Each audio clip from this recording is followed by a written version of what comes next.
ter. E como eu sempre digo, a melhor parte é estar aqui, porque as trocas são mais relevantes do que a gravação, mas vamos assim ainda gravar para quem não pode estar aqui e poder também tirar os insights deste encontro. Hoje, a intenção é que a gente fale sobre a ferramenta ou talvez a definição mais básica do que todos nós fazemos, que é o próprio planejamento, que é a questão onde nasce o FP&A, que é onde se encontra com aquele monte de nome que a gente já falou no encontro passado, como talvez uma definição de FP&A. Pessoas dentro de controladoria podem fazer planejamento, pessoas dentro da tesouraria podem fazer planejamento, pessoas dentro de supply chain podem fazer planejamento. Aliás, todo negócio deveria estar fazendo planejamento. Então, na verdade, aqui nós estamos, né, na área primordial, é a base do FP, né? Enem, o Enem vem depois, que é o que nós fazemos como base do nosso trabalho. Eu provoquei vocês durante a semana sobre algumas perguntas, eu compartilhei as últimas, ou as duas rodas que nós falamos sobre planejamento, para que vocês pudessem ter tempo de assistir modelos de planejamento de outras empresas ou outros colegas, que inclusive a Josi está aqui, né, fez uma das apresentações nessas gravações, para que vocês pudessem ampliar, já que os conceitos de planejamento financeiro, eu imagino que aqui entre nós sejam bastante já difundidos. Então, eu não vou fazer uma apresentação hoje como foi a última vez. Eu estou preparando um material, mas que vai ser num estilo mais de e-book, tá? Para depois. Então, estou construindo toda uma lógica para que esse material depois fique salvo para nós e também para o mundo. Mas o que eu queria que a gente fizesse hoje, é que a gente refletisse um pouco sobre aquela figura que eu compartilhei ali no WhatsApp, que foi da onde partimos. Vou trazer aqui para nós olharmos juntos. Deixa eu só abrir aqui. Que foi o ponto de partida das nossas discussões. Lá no primeiro encontro, a gente identificou. Ver se eu consigo colocar aqui. Algumas áreas dentro desse conjunto de governança e cultura de planejamento financeiro que a todos fazia sentido conversarmos sobre. O que eu fiz com todo aquele material que todos vocês fizeram foi consolidar, né, e trazer eles para quatro grupos, ou quatro grupos aqui de conversas que nós estamos falando, para que a gente possa discutir entre nós problemas e soluções. O lado menos ruim de ter menos gente aqui no grupo, que a gente pode escolher em fazer um pouco desse trabalho todos nós juntos e um pouco desse trabalho em salas maiores, já que teremos mais tempo. Quando a gente tem menos pessoas, acaba tendo essa proposta. Como é que isso funcionaria? Bom, a gente tem duas opções, como eu falei, ou talvez a gente vai usar as duas opções. Nós estamos com cerca de, acho que 16 pessoas aqui na sala. Sumiu para mim aqui, onde é que tá? 16 pessoas aqui na sala. A gente poderia se dividir em dois grupos para falar sobre o grande tema comunicação, e os outros três temas a gente pode fazer juntos. Como é que a gente vai fazer juntos? E aí, claro, pessoal, isso é uma proposta. Sintam-se à vontade a dizer, não, Dani, tem umas coisas que eu quero fazer antes que tal coisa, tá? Então, vou fazer uma proposta e depois vocês dizem se tem mais alguma coisa que vocês querem fazer. E durante a semana eu mandei umas perguntas para vocês, eu pedi para vocês refletirem também quais seriam as perguntas que vocês gostariam de trazer. Dois pontos de informação lá, mais essas informações que temos aqui. Eu estou presumindo que todos nós somos literados, né, em planejamento financeiro. Então, a parte que eu estou dizendo para vocês é que eu não vou fazer uma apresentação sobre técnicas, porque não é sobre isso, mas é sobre os problemas que nós encontramos durante o planejamento financeiro, que nós gostaríamos de ouvir outras pessoas e talvez até conselhos, né, de experiências que vocês têm. Então, como é que isso funcionaria no caso da minha proposta? Nós vamos falar sobre plano do plano, que é uma das trilhas, uma pessoa vai sentar, né, na cadeira do problema, vai trazer a sua situação, ela vai ter de 3 a 5 minutos a detalhar essa situação, e nós teremos três profissionais daqui, que vão levantar, os três primeiros que levantarem a mão, a oferecer orientação com base em soluções acionáveis para essa pessoa experimentar nos próximos 2 meses. A gente faz isso com a primeira, a gente faz isso com a segunda, que é a educação, a gente faz isso com a terceira, que é processo. Depois dessas três, nós vamos para a salinha, dividimos em dois grupos de 8, ao qual vocês vão conversar sobre comunicação, de novo, tendo ali dentro da sala essas perspectivas que estão aqui, e as pessoas que houverem soluções para esses problemas possam ofertar. Então, é menos sobre quem fala do problema, sejam sucintos ao falar do problema, busquem a solução que o colega vem empregando dentro do seu ambiente de trabalho para ajudar vocês a criar uma lista de insights de como resolver esses problemas.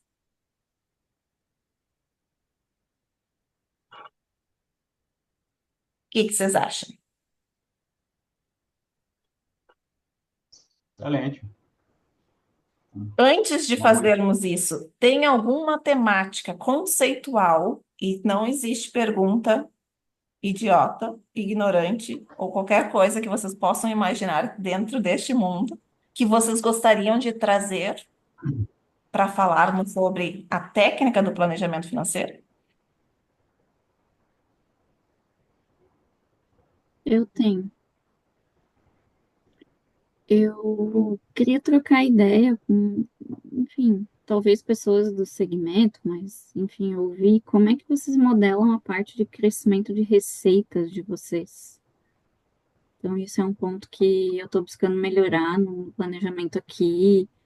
A gente já fez tentativas em fazer algo com o time de negócios, mas talvez pelo nível de maturidade do próprio time a gente não teve muito sucesso, ou assim, não teve um planejamento consistente, assim, com plano, com estrutura, sabe? Então, esse é um ponto que eu tenho bastante dúvida, assim, e gostaria de receber sugestões. Ótimo. Alguém mais? Vamos fazer o seguinte: talvez venha a surgir outras conforme vocês vão passando pelo processo. Para a gente começar, a gente vai começar com essa questão técnica da Carla. Então, Carla, tu vai ter 3 minutos para falar sobre qual é a área que tu atua, o que que você já fez, quais foram as implementações que tu fez. E três pessoas aqui vão levantar a mão e vão te propor soluções. Daqui, da ponto de experiência de vocês, tá bom, pessoal? Tentem lembrar sempre, na hora de comentar, sobre questões que vocês já experimentaram, muito mais do que vocês já leram.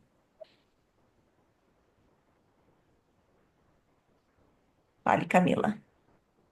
Poderia, não sei se seria nesse momento, porque eu não sei se é muito técnico, eu acho que seria mais da próxima dinâmica, mas só para ilustrar um pouco do que hoje tem sido minha dificuldade, né? A minha escola tem sido, sempre foi, minhas experiências foram muito mais em modelos de planejamento mais BSC e acompanhamento através de reunião de nível, né? Um modelo bem Falcone, PDCA, nananana. Automa... O último ano, a gente começou até a implantar na empresa que eu estava uma coisa mais ágil, que seria de acordo com o livro Scaling-up barra ganhando tração, mas não chegou efetivamente a ir no dia a dia, porque a empresa foi vendida, enfim, acabou o desafio virando outro. Eu acho que hoje uma dificuldade que eu tenho é encontrar um meio termo entre agilidade e reunião de nível. Eu acredito e confio muito em reunião de nível, porque eu já vivenciei, e eu sei que é super importante, integrativo e etc. Mas atualmente não existe ali, eu acho que a maturidade de todos os níveis na empresa que eu estou, de gestão mesmo, sabe? Então, assim, teria que ser algo que ou o meu eu teria que puxar muito, do tipo assim, eu participar de todas as reuniões de nível, até ter um aculturamento, ou a empresa passar por um processo ali de consultoria, etc., para evoluir nesse nível de maturidade. que aí eu não sei se seria o caso, sabe? Eu acredito que, não sei se topariam isso. Então, a minha dificuldade hoje, por isso que eu tô falando, vou fazer aquele curso lá que você indicou, inclusive amanhã e depois, sobre agilidade, é encontrar o meio termo entre ter uma cultura ágil ali de gestão de acompanhamento de iniciativas, de planejamento estratégico, etc., e meio que desmistificar um pouco essa estrutura mais processual e muito bem organizada, mas que talvez não se aplique a todo modelo de negócio, entendeu? Ah, beleza, gente. Acho Vamos que fazer esse o é o meu ponto. seguinte. Se houver outras questões, vamos deixar para depois que a gente atacar essas duas primeiros, tá? Só uma das coisas que eu quero pedir para vocês, tá? Quando vocês forem relatar, Carla e Camila, tentem relatar do ponto de vista do problema que vocês têm. Então, por exemplo, eu não entendi exatamente qual o problema que está tentando resolver, Camila. Tenta pensar deste ponto, porque fica mais fácil para tentar achar solução quando a gente posiciona como um problema que tem uma coisa em específico que a gente está tentando resolver. Então, por exemplo, quando a gente fala de crescimento de receita, pode ser que os cálculos foram errôneos, simplesmente. Então, precisamos de novas técnicas, mas tentem colocar o problema como uma forma que possa ser compreendida mais do que uma exploração. Se for exploração, também façam essa. Expliquem isso. Estou explorando porque acredito que tal coisa deveria ser alcançada. Se a gente não sabe qual é o problema ou o que está tentando ser alcançado, as soluções que vão prestar, que vão ser dadas para vocês vão ser muito genéricas. Quem for responder as questões, seja muito específico, muito sucinto. Eu fiz tal coisa que resultou tal coisa e eu sugiro tal coisa. Este exercício, gente, é um exercício de escuta ativa, é um exercício de síntese da informação, é de assertividade nessa comunicação e resolução de problemas rápidos. Se vocês não têm como explicar em 3 a 5 minutos, é porque o problema não está refletido o suficiente sobre. Vocês ainda estão tentando digerir o problema. Desafio aceito? Então tá, Carla. 19h32, tem 5 minutos até para explicar o teu problema e falar sobre soluções que tu já implementou. Bom, então, acho que começando a falar modelo de negócio, né? Nós somos um SaaS, né? Uma plataforma de atendimento, licença de uso. E aí a gente gera receita com base, né? Base de clientes, a gente tem a possibilidade de gerar receita, upsell, cross-sell e etc. E, obviamente, mercado, new, né? E eu acredito que daí descrevendo, né, Dani, o problema que a gente tem em uma palavra seria previsibilidade, né? Internamente a gente consegue fazer e ter um modelo legal que é na carteira, na base, né? Então a gente já utilizou a ferramenta de cohort para fazer essa projeção. E aí, ok, é algo que está mais palpável, é um dado que está na nossa mão, né? Que eu sinto que ele é mais seguro. Mas a nível de mercado, a gente tem projeções muito irreais, assim. E daí, obviamente, a gente fica naquela guerra, né?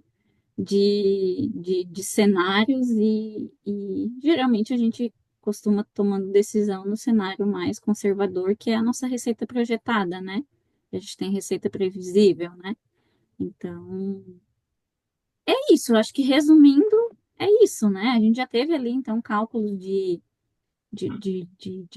potencial a explorar de mercado, de investimento de dados de investimento que as empresas costumam fazer nesse tipo de necessidade que a gente atende, né? Mas, cara, nossas projeções são muito acima, assim, do que a gente vem conquistando, principalmente nesse ano de 2024.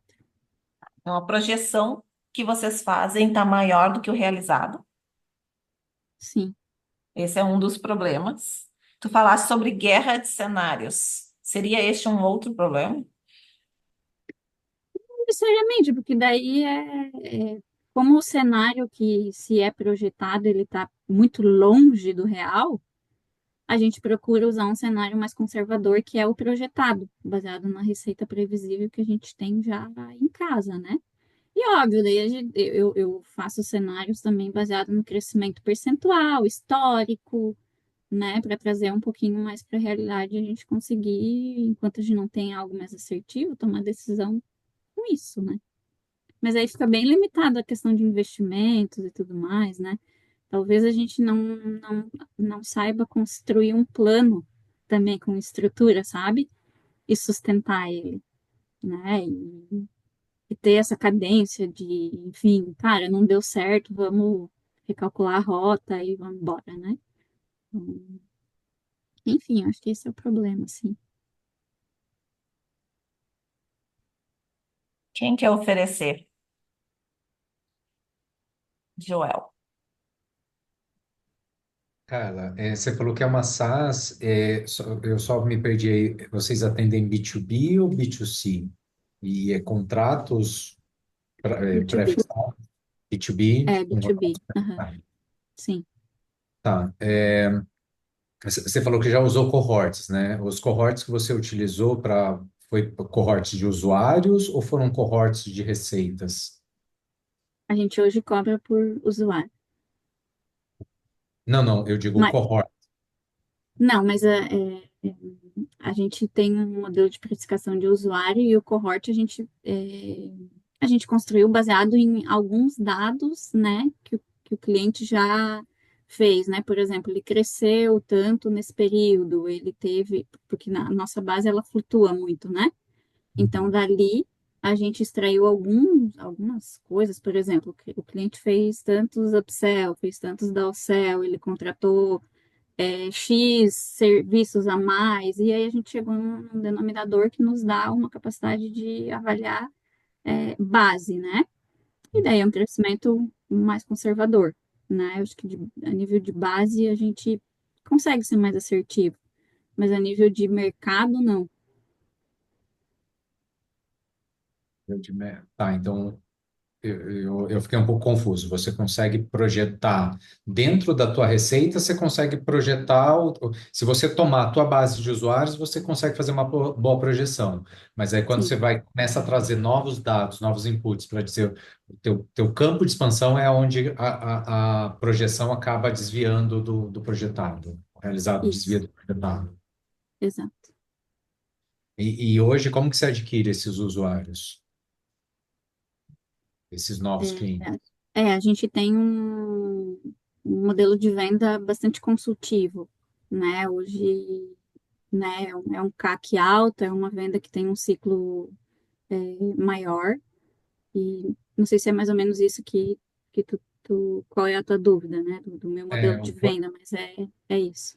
e quanto que essa equipe está envolvida nessas projeções? Muito pouco, devido que, né, eu comentei antes, eu acho que o nível de maturidade e até de compromisso da gestão, né, com, com essa proposta. Sim, eu acho que é outro problema que a gente entra, né? Que é É. gestão, enfim. Mas aí Uhum. o ponto, eu acho, é como eu consigo ajudar nesse sentido, né? Como é que eu posso me posicionar e entregar mais valor. É porque, assim, só trazendo um pouquinho da minha experiência. A minha experiência aqui na Recarga Pay, ela está muito mais voltada para o B2C. Só que como que a gente faz toda essa projeção? A gente realmente faz uma projeção de usuários por cohort, olhando as retenções históricas, qual que é a retenção que a gente quer crescer, qual que é o driver que está dando aquele crescimento de retenção. E aí a equipe de marketing entra muito em quantos usuários eles vão conseguir trazer, quantos novos usuários eles vão conseguir trazer. E aí, a partir dessa base de usuários que eles trazem, a gente usa as retenções históricas, faz melhoras para projetar tudo isso. Então, tem um envolvimento ali da equipe de marketing para dizer, olha, eu vou trazer X usuários para vertical de Pix, eu vou trazer Y usuários para vertical de cartão de crédito. e com isso a gente começa a montar o cohort e definir, baseado no histórico, por cohort também, tá? Hoje a gente entra numa granularidade de cohort, onde a gente vai olhar usuários, a gente olha a receita daquele usuário, a gente olha os custos COGS daqueles usuários, a gente faz o que a gente chama de direct contribution interno por safra por cada safra. E com isso a Sim, gente sim. consegue se aproximar muito. Então, eu não sei se nesse seu caso faria sentido envolver mais essa equipe, né, de vendas. E claro, eu já trabalhei em SaaS também e eles inflavam muitos números. Então, aquilo a gente começa a desafiar a equipe. Tá, mas você está dizendo isso. O teu histórico não trouxe tudo isso. Qual que é essa virada de chave que você tá dizendo aqui que você vai conseguir trazer tanto mais? Então, Uhum. talvez a minha sugestão seria talvez envolver um pouco mais essa equipe que está mais perto do mercado. Sim. Eu acho que time de vendas e marketing, né? A gente está falando dessas duas visões, né? Eu acho que eles conseguirem sustentar melhor esse plano, né? Porque Exato. enfim, eu acho que falta explorar alguns pontos mais, né, para que isso pare em pé, né? Porque hoje número sem estrutura, sem plano, sem tá, beleza, o que que eu vou fazer mensalmente para chegar lá, né? Nesse plano. Então, faz sentido.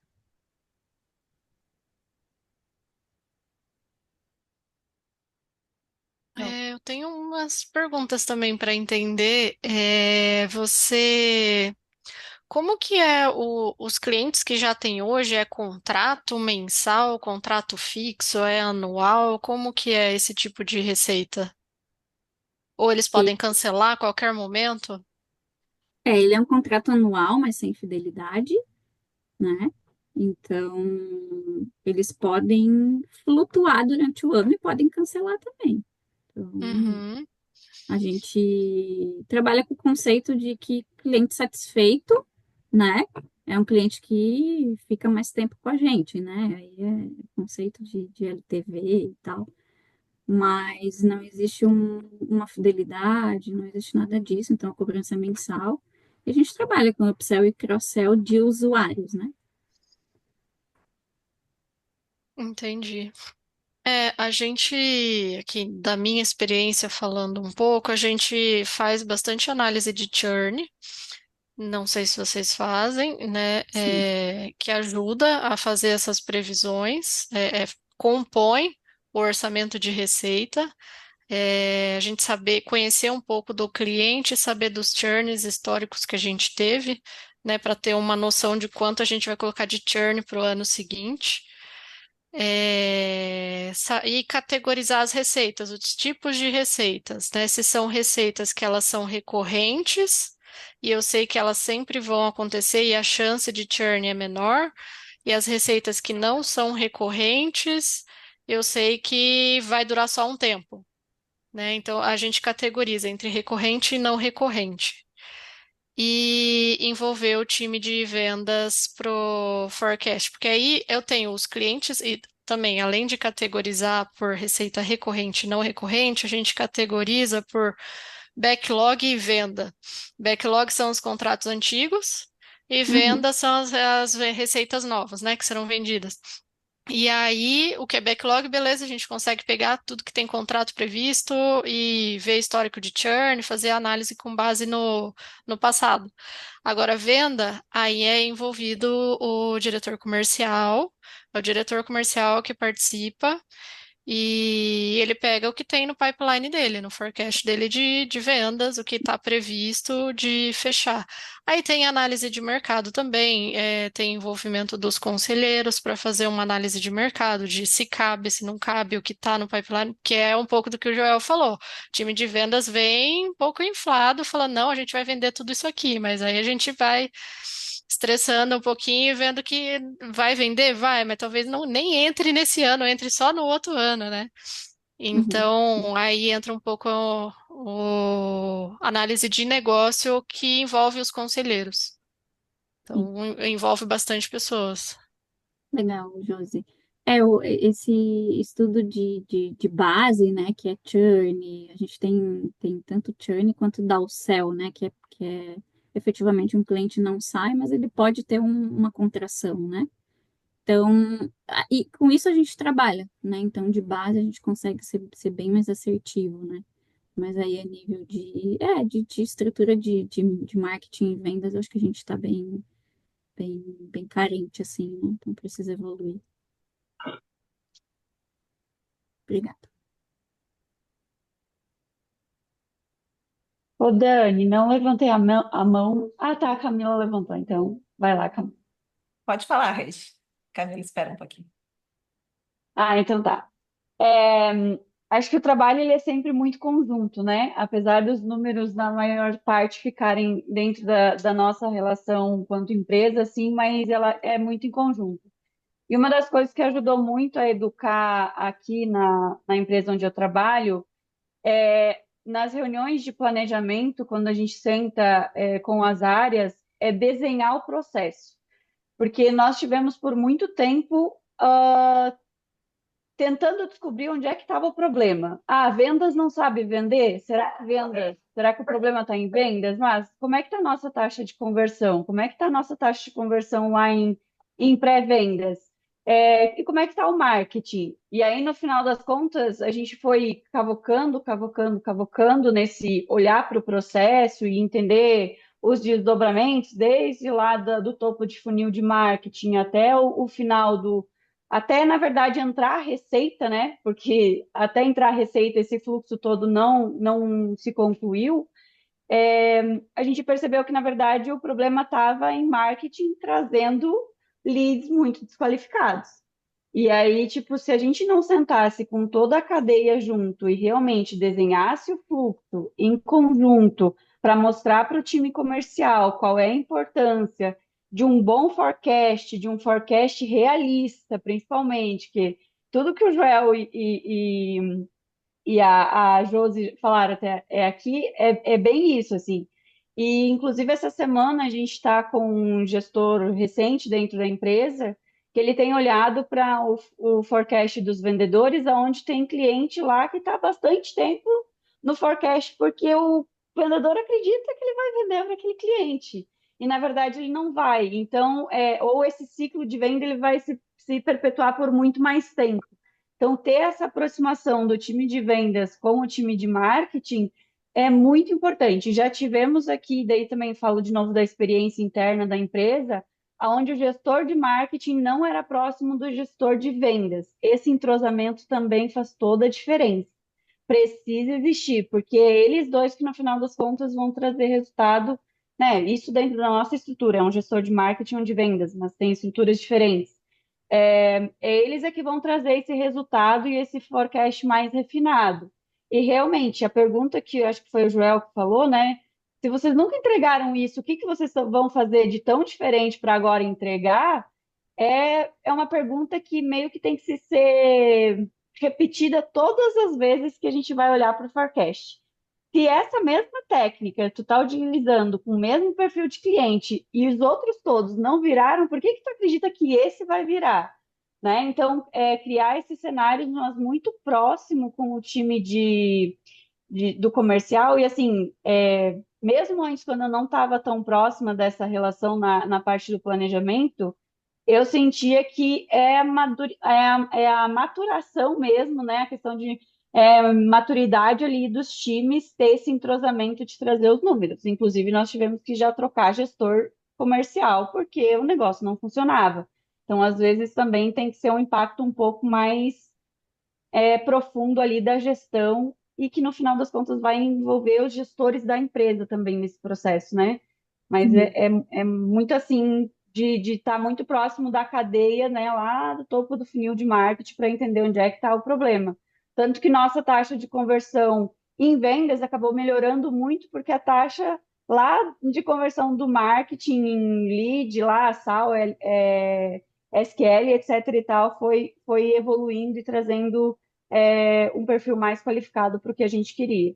E o outro ponto é entender se o teu perfil de cliente é realmente o que tu busca para isso, porque às vezes eles podem estar gerando estratégias em marketing, inclusive para um público que não é o que vocês querem, e não trazendo essa conversão que deveria trazer, né?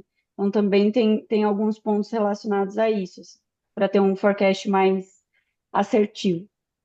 Legal, Regi. E como é que vocês fizeram esse processo de conectar melhor as áreas? Através sei lá, de cadência nos rituais, KPIs que vocês avaliam nessa constância? Constância, eu diria que é a melhor palavra, assim, porque se você deixar para rever esses processos com ciclos muito afastados, né, sei lá, vou sentar para rever o forecast, não sei, eu estou falando de uma empresa pequena, tá? Empresas maiores que vão ter talvez uma complexidade maior para você sentar e ver isso, né? Mas dentro lá da nossa experiência, a gente tinha rituais muito afastados, então esses momentos de sentar de olhar para o planejamento demoravam mais. Então, trazer essa cadência de bora sentar, bora rever como é que tá as métricas semanais. Então, todas as semanas, toda sexta-feira, a gente senta e olha as métricas, bate número mesmo. Por que que mudou da semana passada para esta? E toda uma vez por mês a gente faz o fechamento mensal. Então, todos os líderes de todas as áreas sentam, trazem as métricas e o foco sempre é muito olhando para o churn, que nem a Josi falou, qual é o lock-in do cliente, então como é que a gente dificulta esse cliente também sair, porque por mais que a gente acredite que cliente satisfeito não saia, o mercado sempre oferece muitas opções. E o cenário da empresa, ele também vai mudar. Então, ele pode ser um cliente satisfeito, mas vem lá de cima uma questão de redução de custo. Como é que tu vai atender? Como é que tu vai resguardar a empresa desse cliente para ele não sair amanhã e tu já perder receita no T0 e sendo que tu poderia de repente perder a receita só daqui 60 ou 90 dias? Então, como é que a gente também cria mecanismos no back office mesmo, seja a revisão de contrato, que a gente também passou por isso, a revisão de contrato, como é que a gente dificulta esse cliente às vezes sair na parte burocrática até para que a gente consiga ter essa previsibilidade um pouco mais mapeada, assim, né? Mas é constância mesmo nessas revisões de forecast e essa aproximação, assim. E vocês se reúnem semanalmente, todas as lideranças? A gente tem somos uma empresa pequena, né? Então, Sim, sim. eu acho que também isso facilita um Não, pouco. mas a gente também é Mas média. toda sexta-feira de manhã, a gente faz uma reunião onde a gente bate métrica. Essas métricas, por exemplo, no marketing, quanto de SQL, quanto que virou oportunidade, quanto que virou agendamento de reunião para o time de vendas, quantas reuniões os vendedores conseguiram executar dentro da operação para entender se a gente está com uma capacidade produtiva efetiva, né, inteligente ali dentro do forecast, qual é o MRR desses clientes, quais são as contas em potenciais, se de repente tem uma conta que precisa que a gente olhe para o produto, né, que tipo precisaria que a gente desenvolvesse algo em específico que não está no roadmap ou que já está, enfim, para a gente pensar se a gente quer atrair essa conta ou não. Então, isso também é um ponto que a gente observa.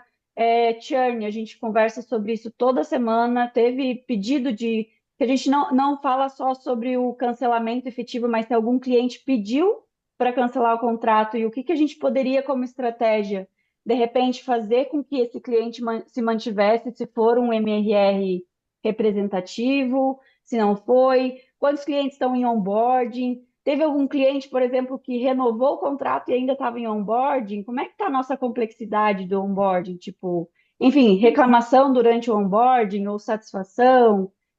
Todas as métricas de suporte a gente também olha semanalmente, se teve muito chamado N1, N2, chamado sobre o produto ou integração, outras complexidades nesse sentido. Custos, a gente também olha, então, como é custo de servidor, que está atrelado também à precificação, no final das contas, a gente também olha. Meio que virou realmente um ritual, assim, de todas as Sim. áreas, a gente passa ali, são 2 horinhas, mas que a gente passa métricas pensando em soluções. Como é que a gente resolve? A gente endereça os problemas, por exemplo. E aí, Uhum. toda semana a gente vai conversando sobre isso, assim. E como é online, é o jeito que a gente encontrou de fazer com que as lideranças se conversem. Porque no Sim. presencial é muito mais simples. mas no online foi a forma como a gente encontrou de fazer esses rituais, assim. Bom, gente, a gente gastou bastante tempo nessa pergunta, então a minha sugestão, Regi e Carla, é que vocês conversem, talvez, num offline, para conseguir pegar todos esses detalhes, porque o que a Regi está falando aqui é bem importante, Carla. Eu não sei se é isso que tu ia falar, Camila, mas inclusive foi exatamente o artigo que eu escrevi hoje, que vai sair na quarta-feira, que existe uma coisa sobre assertividade, né? Ou, na verdade, a exatidão de um forecast, ele tem duas grandes variáveis. Uma que é a modelagem em si, e a outra é a execução do trabalho. E uma das coisas que a gente às vezes não para pensar é que a segunda parte é tão ou mais importante que a primeira, muitas vezes. Então, em Sim, empresas pequenas, principalmente com receitas não recorrentes, o grande peso vai morar na segunda variável, não na primeira. Porque a primeira vai faltar dados. As modelagens vão ser fracas, porque elas não vão ter históricos suficientes, elas vão ser falhas, muitas vezes. Pode aplicar o modelo estatístico que tu quiser, não vai funcionar, porque está na execução, comprometimento, tá? E aí aqui, a única última dica que eu te diria, tá, é fazer pockets de entendimento dessa mudança de receita. O que que isso significa? No caso que eu diria, faça esse processo em paralelo ao teu processo e meça contra os dois modelos por um tempo, junto com essas conversas que a Regiane está sugerindo, para te poder mostrar para eles a diferença e para te poder aprender para ti a diferença desses modelos. O que tu já usa versus o que viria deles. é, Camila, se tiver, te dou 1 minuto se tu quiseres adicionar, para a gente não se rapidinho. prolongar mais. Ô, Carla, rapidinho. Não sei se você viu a árvore que a gente falou na última semana, mas ela é uma coisa boa para você fazer de exercício, para te dar clareza de onde tu vai puxar os principais números. E Sim, eu aí, vi. quando você chegar para conversar com as áreas, você vai chegar na linguagem deles e não na linguagem. Eu queria uma receita, não. Quantos clientes a gente consegue capturar, quantos leads a gente, exatamente como a Regi falou. O que eu acho importante também é que o momento do encontro das lideranças para falar sobre planejamento, que geralmente é uma coisa que o nosso time puxa, ou tem um time específico para puxar, ele é muito importante a gente fazer um storytelling dele. Então, assim, tu tem cliente recorrente, tu tem cliente novo, mas quem é esse cliente novo que tu está querendo capturar? Esse ano, o que foi que a gente fez? A gente fez um estudo demográfico, geográfico e psicográfico. E disse assim, ó, isso aqui é o que a gente vai buscar. Marketing, é isso que você vai procurar. E isso a gente construiu juntos, tá? Depois eu posso te mostrar as dinâmicas e até baseado em que eu fiz e foi bem legal. Porque isso te dá uma clareza de o que é que teu time vai buscar. Porque o mercado ele é gigante. Então eu preciso, como planejamento, pegar um pedaço ali. Mas não sou eu, Camila, que vou ditar que pedaço é esse. Eu vou ajudar na condução dessa discussão. Porque senão depois a Camila botou ali um desafio impossível. Entendeu? Então, depois a gente pode sentar também para eu te mostrar como que a gente conduziu cada um desses storytelling, que foi primeiro eu fiz uma apresentação de mercado, depois eu fiz uma apresentação geográfica, psicográfica e demográfica. Isso aqui é o que é o mercado. Agora vamos dizer o que é que a gente quer desse mercado. Qual o pedaço que eu quero atingir? Tá. Daqui a gente vai sair com algumas iniciativas, vamos cruzar essas iniciativas e depois eu sento com o marketing e vejo, marketing, o que é que tu acha que a gente consegue capturar aqui? Por histórico. O histórico vai ajudar a gente para percentual de conversão, para dados, etc. Mas como o Joel falou, né? Quando você fizer isso, às vezes você vai precisar ter ação para aumento de time, para, enfim, para outras questões, sabe? Mas aí depois a gente pode marcar e eu te mostro exatamente como que eu construí a narrativa, como que a gente construiu junto e a importância de todo mundo fazer parte desse próprio processo de construção. Então, a gente parou 2 dias para falar só sobre planejamento toda a liderança junto, parte online, parte presencial, porque parte morava, inclusive, fora do país, seria muito caro para trazer, e Uhum. não dá, logisticamente. As pessoas não tinham disponibilidade, né? E aí depois eu te mostro, porque aí fica legal e também vocês, às vezes a gente quer cobrar, mas a pessoa não sabe, não é nem mal vontade, sabe, do comercial. É que ele nunca fez aquilo. Então, se você não consegue conectar a tua linguagem com a dele, ele não consegue, não é? Assim, às vezes é mal vontade, às vezes acontece. Mas às vezes é a questão de, tipo assim, eu nunca fiz. Então, quando você fala, eu já jogo para depois, porque a minha criança interior ali não quer admitir que eu nunca fiz e eu não sei fazer. Então, Sim, existem algumas técnicas que a gente usa para tentar dizer, ó, isso é um plano nosso, não é um plano do financeiro. E a diretoria precisa estar comprada contigo, isso é o mais importante. sim, Que sim. eu precisei fazer um contrato com eles, assim, sabe? De, ó, eu vou fazer tudo bonitinho, mas algumas partes, algumas discussões vocês vão fazer. E outra coisa é que eu também construí com eles assim, ó, se nada sair, esse é o top-down. Uhum. Mas vamos tentar o bottom-up, vamos tentar que todo mundo construa. Então, eu tinha um acordo com eles prévio, sabe? Se nada sair, a gente vai dizer que é esse aqui o número. Mas vamos tentar construir junto. E até Ter você uns conhecer paralelos, os... né? É o teu É, modelo com o modelo deles. isso, É o encontro e é o fazer junto, assim, né? Eu acho que isso dá isso. muita capacidade de construção coletiva, né? Até para os diretores comprarem minha ideia, porque eles me achavam meio louca, assim, no começo, para dizer assim, como é que isso não vai sair? Alguns eram pessimistas para dizer assim, isso não vai sair do canto, isso não vai sair. Aí eu disse, ó, se não sair, é isso daqui que a gente vai fazer. Combinado? Combinado. Acabou que saiu um número muito parecido com o que a gente tinha construído. E aí a gente disse, não, é uma construção de todo mundo. Tá É mais entendendo? Então comum eu do te que a mostro gente imagina. Sim. Então, eu Legal, te mostro obrigada, Camila. o passo a passo também, a gente pode marcar com a Regi, porque então ela também troca com o dela. E eu acho que o meu desafio agora é o que eu falei no início. Agora, a gente ter rituais, como a Regi falou, a gente já tem alguns rituais que a gente, semanais, mas que as pessoas têm um pouco de aversão ali para olhar KPIs. Eu já tentei jogar KPIs ali. Não, não é o momento, esse é o momento de alinhamento.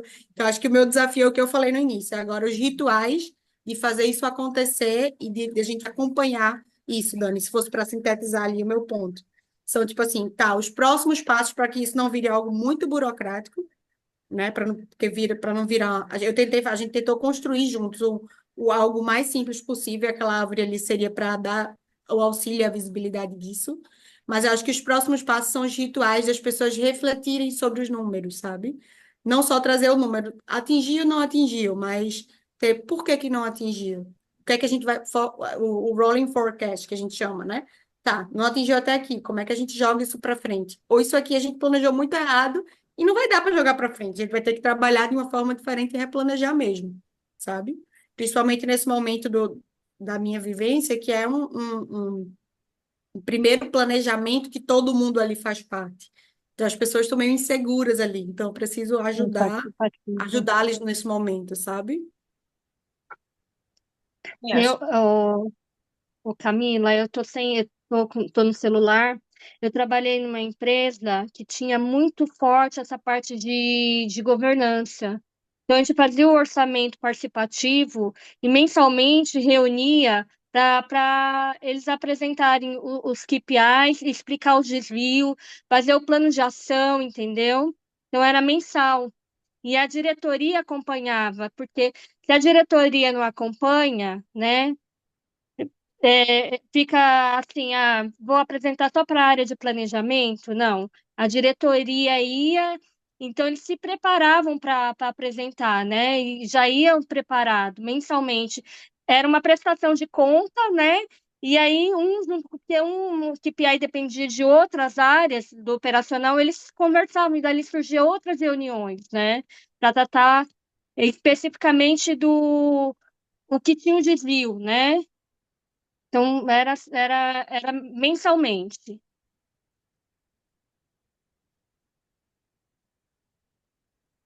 Camila, tu quer refazer a tua pergunta em específico? Pronto, voltando, né?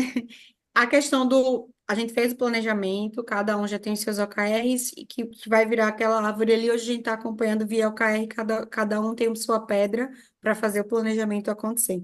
A gente já tem os encontros mensais para falar sobre OKR.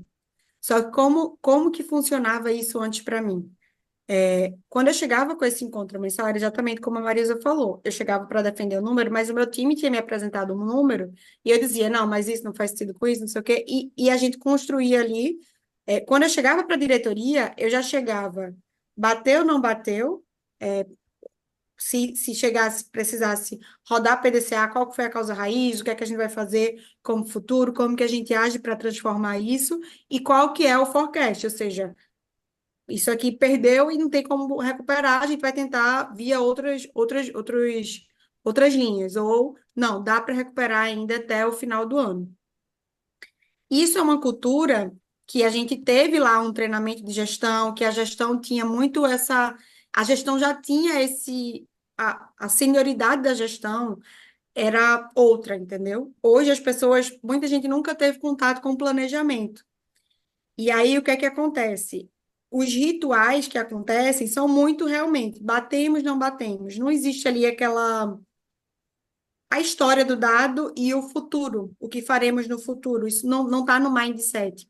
Aí a gente já tem uma iniciativa do Gente de Gestão de fazer um treinamento de metodologia ágil e também de gestão data drive, né? Que é você olhar para o dado e ser direcionado por ele.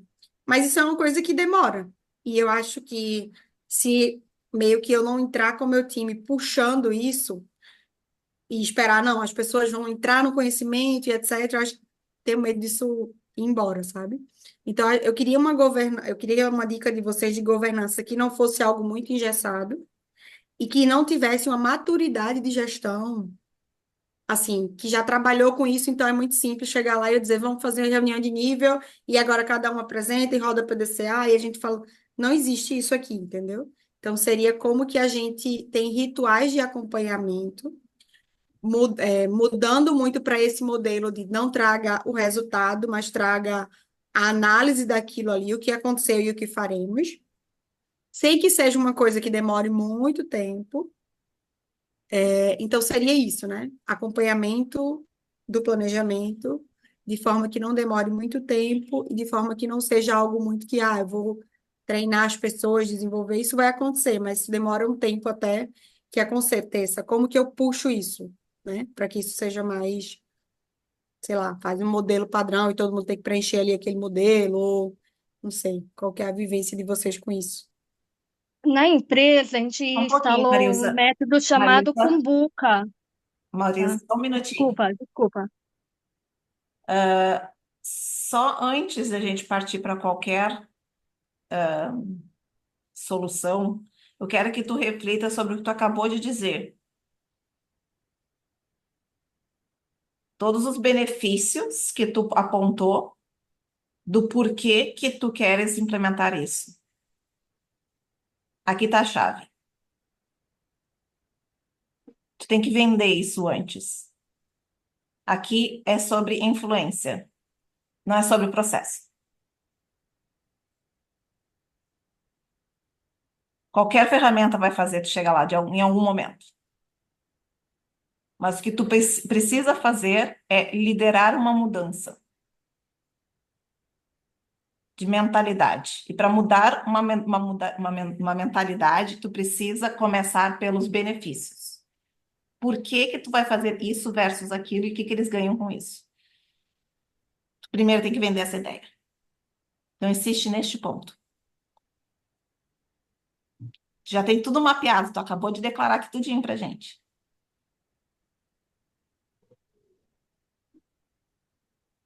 Então, este momento, enquanto a metodologia está sendo aprendida pela empresa, o que tu precisa é fomentar a motivação. Não estou com ele aqui, tá lá embaixo. O livro é Leading Change. Tem, se eu não me engano, eu não lembro se são 5 ou 7 passos. E o primeiro deles é criar urgência. E o criar urgência, ela pode ser criada através da vontade. A melhor urgência é aquela que as pessoas se sentem com vontade de ter. Então, aqui entra a inteligência emocional de novo. Como é que tu vende essa ideia de uma forma que essas pessoas vão querer que tu faça isso? Não que lá venha a Camila implementar mais uma mudança. Então, tu vai plantar durante esse tempo os benefícios. Tu vai falar, tu e teu time, constantemente do que eles estão ganhando ao fazer isso. Que isso é metodologia de ponta, que eles se tornam uns profissionais maravilhosos para o mercado, que isso não interessa. Tudo que for benefício, em todas as tuas falas e interações, tu vai vender esses para as pessoas. E aí depois é tempo. Não adianta, não tem como acelerar certas mudanças.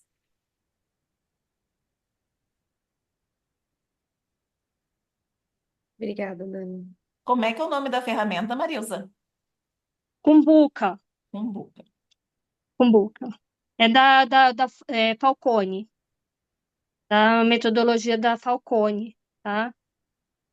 Eu só quero que vocês Ente- todos lembrem que nenhuma metodologia funciona sem a vontade humana de implementá-la.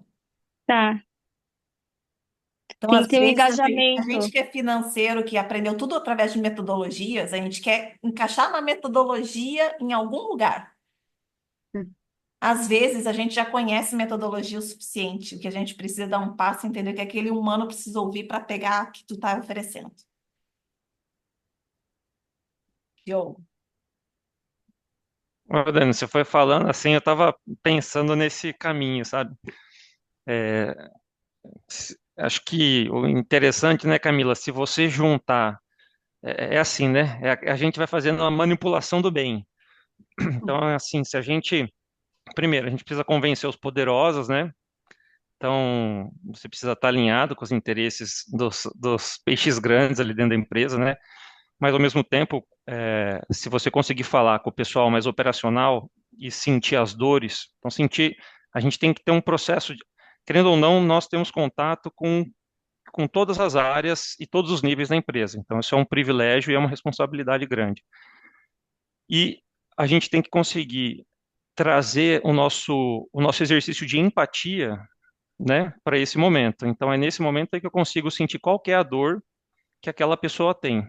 Então, vou colocar um exemplo. A hora que eu estava conversando, sei lá, com o CTVs aqui, com o pessoal de vendas da empresa. Muitas vezes você está na sua cabeça, né, na nossa cabeça de controlador, falando assim, nossa, eu quero controlar um pouco mais isso aqui, né? E às vezes, assim, se você só vender isso desse jeito, as pessoas vão criar um muro, né? Mas se você chega e fala o seguinte, olha, que, que, qual que é a sua dor? Tem alguma coisa que daria para fazer mais? Se tivesse algum dado mais à mão, se isso, às vezes a pessoa vai te dando, você já até tem a resposta e o caminho que você gostaria, mas ela vai expor ali as dificuldades dela. Se você propõe aquilo que você estava querendo trazer, então, por exemplo, uma análise de causa raiz que seja para uma venda não realizada, um lead não convertido, ou as dificuldades para você fazer as prospecções que seja. Então, assim, tem muita gente que não está conseguindo fazer uma conversão, mas está fazendo todo o trabalho direitinho. Será que essa pessoa não merece um tapinha nas costas também? Entendeu aquela questão da gente reforçar o comportamento? Então, assim, muitas vezes tem pessoas que estão fazendo um bom trabalho e ele não está sendo visto.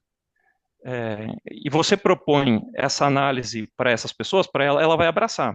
Do mesmo jeito, se você chegar para um diretor comercial e trouxer que, olha, seria interessante ter os dados, se o cara está fazendo a prospecção correta, se ele está fazendo as visitações, se ele está fazendo o checklist disso, daquilo, o cara vai falar, legal. Quando você viu, você já falou com o de cima, falou com o de baixo, é só juntar numa reunião, todo mundo ali, fazer a proposta e a coisa, sabe, ganha corpo, e aí é o que a Dani falou, né?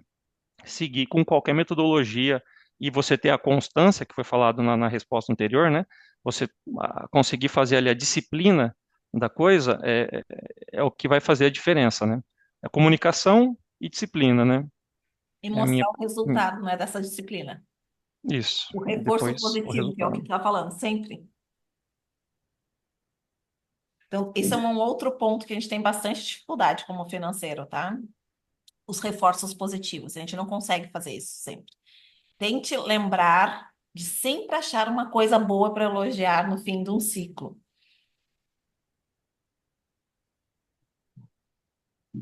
Isso vale tanto para a Carla, né, que estava fazendo aquele outro processo. Ali também vai valer, Carla, para te poder ensiná-los. Esse reforço positivo de que eles estão aprendendo.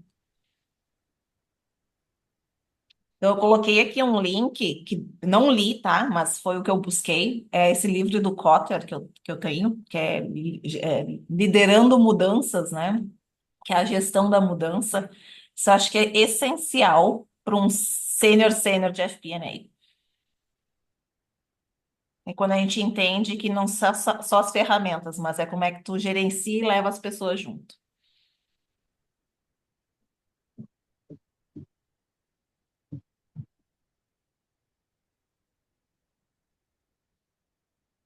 Fazer um checkpoint aqui com vocês. Vocês querem ir para salinhas e discutirem os 3 temas? Ou vocês querem continuar neste modelo aqui, onde eu sei que tem mais 2 perguntas. Uma que o Olavo tinha me mandado por WhatsApp e uma que o Joel botou aqui na caixinha. Quem prefere ir para a salinha? Ninguém. Tu tá resolvido.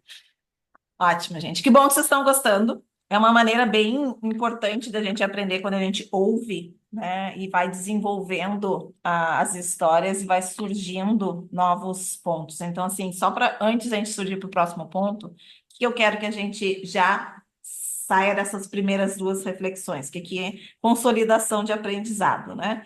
Então, a Carla está trazendo uma questão que parece de modelagem financeira. A gente percebe que tem bastante envolvimento operacional, que é onde eu digo, né, que um bom FP&A, gente, é um COO da empresa, que sabe fazer conta.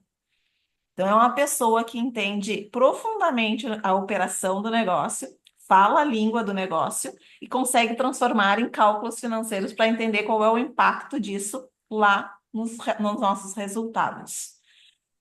Parte deste modelo financeiro vai ficar com os financeiros que, em modelagens mais complexas, vai ser muito bem utilizado, né? E conforme mais estável o negócio, mais fácil modelar e talvez maior o nível de complexidade da teoria, né, de modelagem financeira tu vai conseguir aplicar.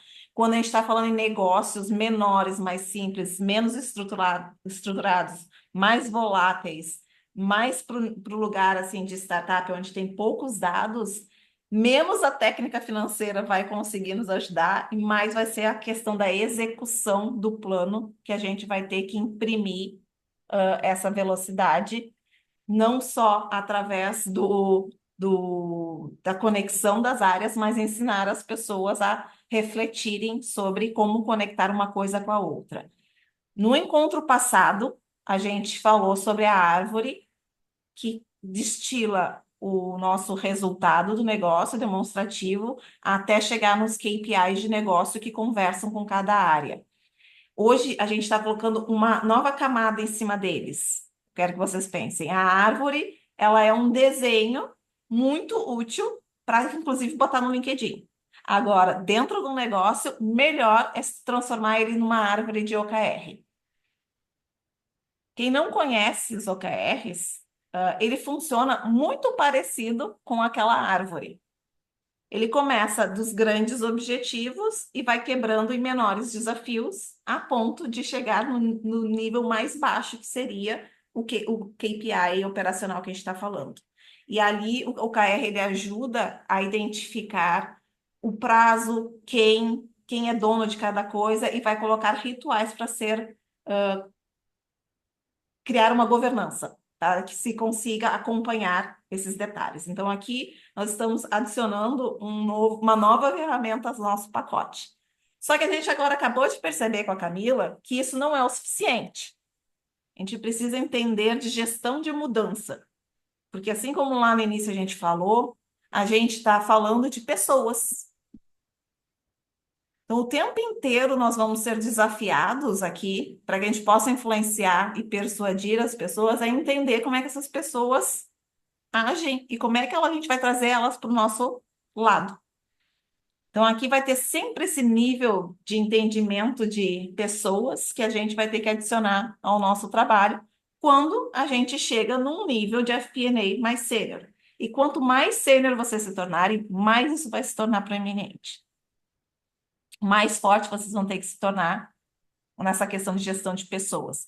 E gestão de pessoas não é só sobre o resultado que elas fazem, mas é a gestão da pessoa mesmo. Como gerenciar, né? Como influenciar e não perder as pessoas no meio do caminho nos processos de mudança. Então, só para a gente colocar tudo isso dentro das mesmas caixinhas. Eu vou começar com o Joel. Olavo, se tu me permite, que a tua pergunta é um pouquinho mais para baixo, que eu acho que é mais interessante. O que o Joel traz é sobre a questão de relacionamento, não, mas de engajamento das outras áreas, que é muito, acho que, conectado com da onde a gente está vindo.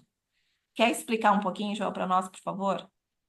Sim, eu acho que um pouco a gente já falou aqui, mas é justamente isso, de trazendo um pouco da problemática, né? A gente falou, eu sugeri lá para Carla, para ela falar com a equipe de venda e tudo mais, mas aqui dentro, dentro de casa também tem um problema, no qual hoje a gente faz, aqui na área de FP&A, a gente faz uma projeção de usuários ativos com base em cohorts. E a gente usa cohorts aí de 5 anos ou mais. Quando a gente envolveu a equipe de marketing para fazerem essa modelagem e darem suporte para a gente nas projeções, a metodologia de projeção deles estava diferente da nossa.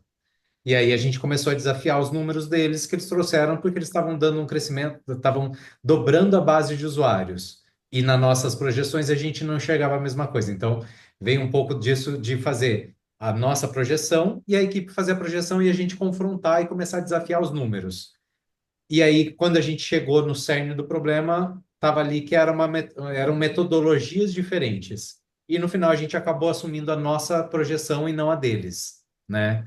Mas até onde que a gente consegue envolver as equipes com questão de prazos, de engajamento, de comprometimento e de alinhar metodologias, porque eles vão defender que a metodologia deles é melhor e a gente vai defender que a nossa é a melhor. E aí, no final do dia, qual está certa, qual está errada, e também uma questão de prazos, porque eles têm os prazos deles do dia a dia que eles já têm que fazer, de trazer usuários, ver campanhas e tudo mais, mas ao mesmo tempo a gente está pedindo o apoio para fazer o nosso trabalho. Então, vem por aí, né? Como que, não sei se vocês têm alguma dica, alguma coisa de como trazer esse envolvimento, esse engajamento todo e comprometimento deles também com os nossos números. Joel, Olavo aqui, tudo bem? Boa noite. Tá me escutando? Sim, tô vendo. Assim, sem dar mais sem falar assim muito indireto, né? Mas assim, com as duas metodologias, você já levou os dois resultados que geraram? Porque a gente, nesse caso, é importante levar a estatística. Beleza, você tem uma metodologia, a gente tem a outra, mas estatisticamente o que gerou mais, o que ficou mais assertivo foi esse. Porque aí não fica, a gente tira um pouco da filosofia, né? E traz para a estatística, né? Vocês já fizeram esse ponto? Perfeito. O que a gente fez aqui, Olavo, foi justamente pegar nos budgets passados, a gente fez a nossa metodologia, a gente usou a nossa metodologia e não envolveu a área. E aí a gente chegou bem próximo das projeções. A nossa metodologia estava bem próxima. O que mudou dessa vez? A gente queria envolver as áreas, dar espaço para eles, falar, poxa, vem aqui, vem contribuir, né? E aí eles falam, não, mas a nossa metodologia é essa. Só que a nossa a gente já provou que tá bem aceitada. Então, também como convencê-los de que talvez a metodologia deles não esteja tão aderente. E aí, essa estratégia foi trazer ele para o jogo, né? Vou trazer para o jogo para engajar, né? Mas quando eu trouxe para o jogo, trouxe com uma estratégia diferente, uma metodologia diferente do que é o mais assertivo. É. Aí vai ter que ser mesmo na influência, né? Como a própria Dani fala, né? A gente tem que ter poder de persuasão e de influência nesse sentido, mostrando com calma, falando, elogiando, né? Falando os pontos positivos, né? Agradecendo e tal, porém vai ter que entrar no Vamos lá, jogo. gente. Vamos fazer um exercício aqui junto? Ó, agora já fomos para a mentoria, hein? Vocês estão ganhando mentoria hoje. Como é que tu gosta de ser influenciado, Joel? Eu, pelo exemplo. E vocês? O que faria vocês largarem o modelo de vocês pelo do outro? Eu gosto de saber qual é o impacto disso. Resultado. Exatamente. Onde é que vai impactar? Minha ação vai impactar no quê? Se eu tenho que mudar minha estratégia de vendas aqui, como é que fica a questão disso tudo dentro dos processos da empresa? Qual é o impacto disso? Quem mais? E os fundamentos, da onde veio, né, aquele modelo, qual que é a teoria, qual é o embasamento para chegar naquele plano. Tem o ego trip também, né? Que é você construir a coisa. Você gosta daquilo que você faz, que você tem responsabilidade sobre, que você construiu, né? A gente gosta de participar da construção das coisas, certo? Pelo menos eu gosto. Então, o que que a gente está dizendo aqui?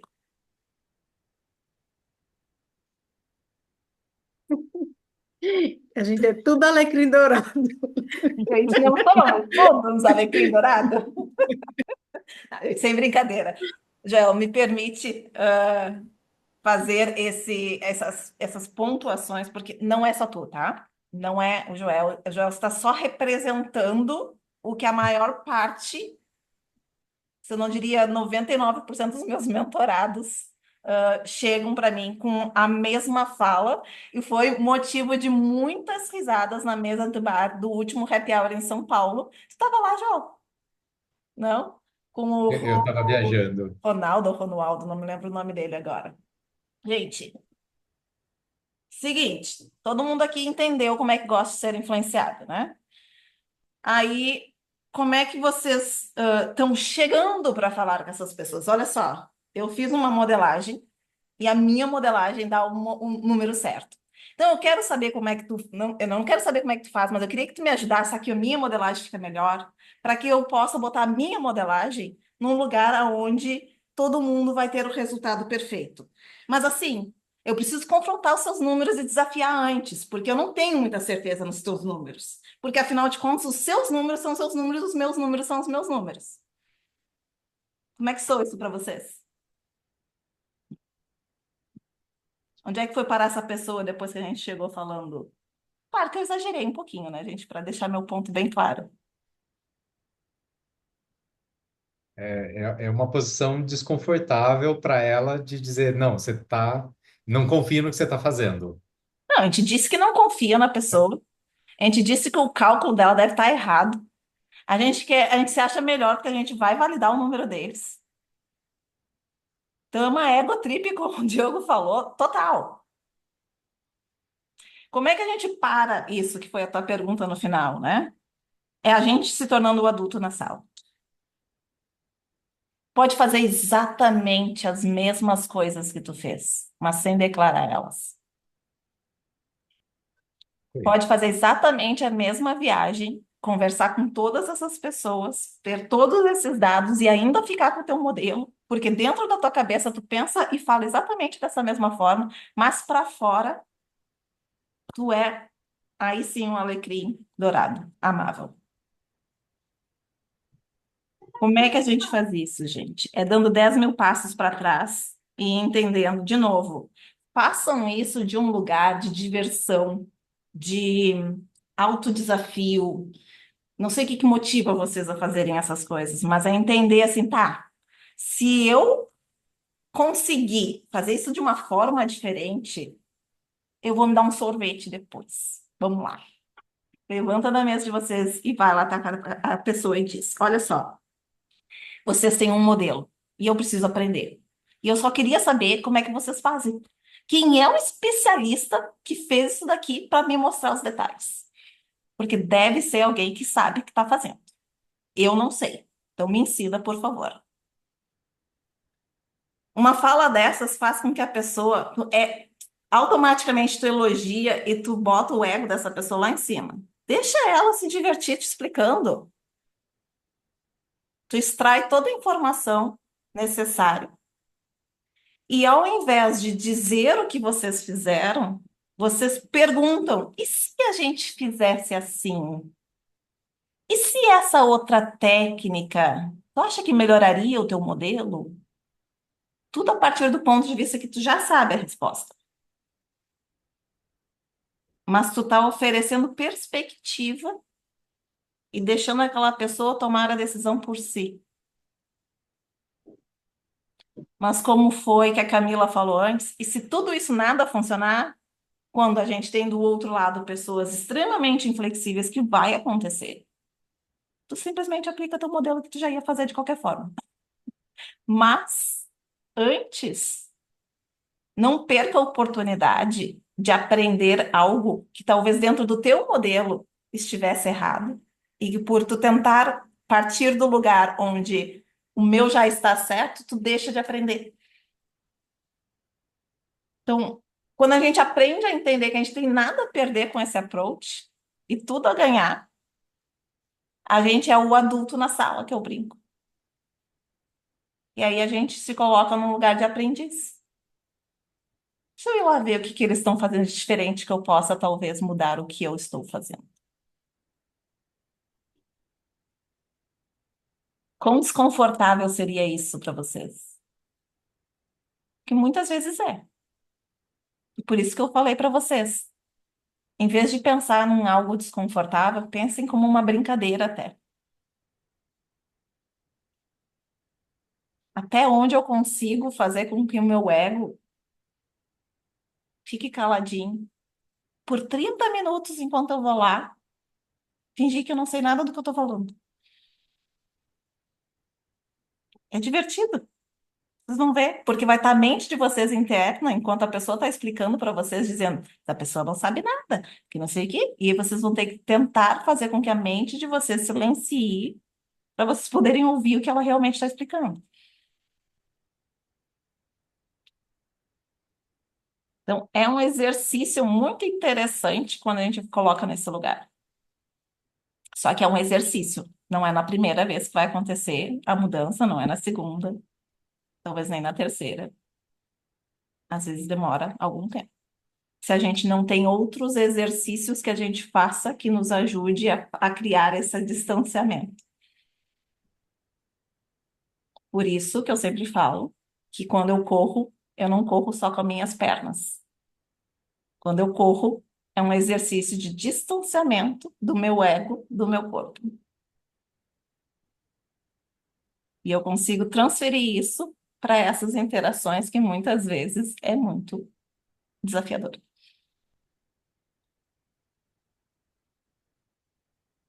Cheryl. Então, o que eu queria, né, no caso, contribuir também é uma que realmente esse ponto, né, que vocês tocaram em relação à questão do ego, às vezes a gente também quer defender muito nossos números, né, e acaba não levando em consideração as outras áreas, isso realmente é muito importante, e tá com essa escutativa para todo mundo, né, às vezes até, para a gente parece um absurdo, mas entender o ponto de vista e realmente construir junto um caminho ali, às vezes até um meio termo. Mas uma coisa também que eu queria acrescentar, do meu ponto de vista, eu vejo também, às vezes, às vezes não, né? O planejamento ele também tem duas vertentes. A gente tem a projeção em si dos números e ele entra também como uma meta. Então, a gente, né, projeta com base, às vezes, nos históricos, no percentual de crescimento, mas tem também ali aquela criação de meta, aquele friozinho, né, na barriga que às vezes tem que dar. Então, talvez seria também esse meio termo entre a projeção, por exemplo, do Joel, que está ali muito consolidada, muito segura de um acontecimento histórico, e a projeção lá do marketing, que está fora né, da realidade, mas que pode talvez chegar num meio termo ali de criar uma meta para também alcançar. E claro, isso precisa ser acordado, né? Não só com o marketing, mas isso também precisa ser validado pela diretoria e todo mundo que faz parte do processo.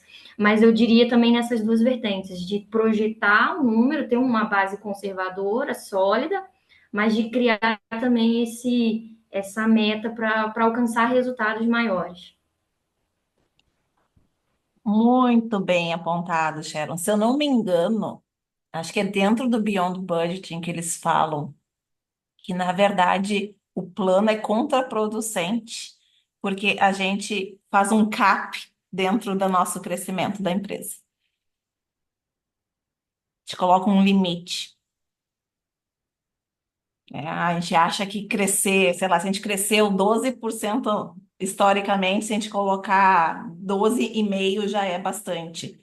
Só que quando que, na verdade, a empresa tem potência para crescer 15%. Só que para crescer 15%, ela precisa investir mais.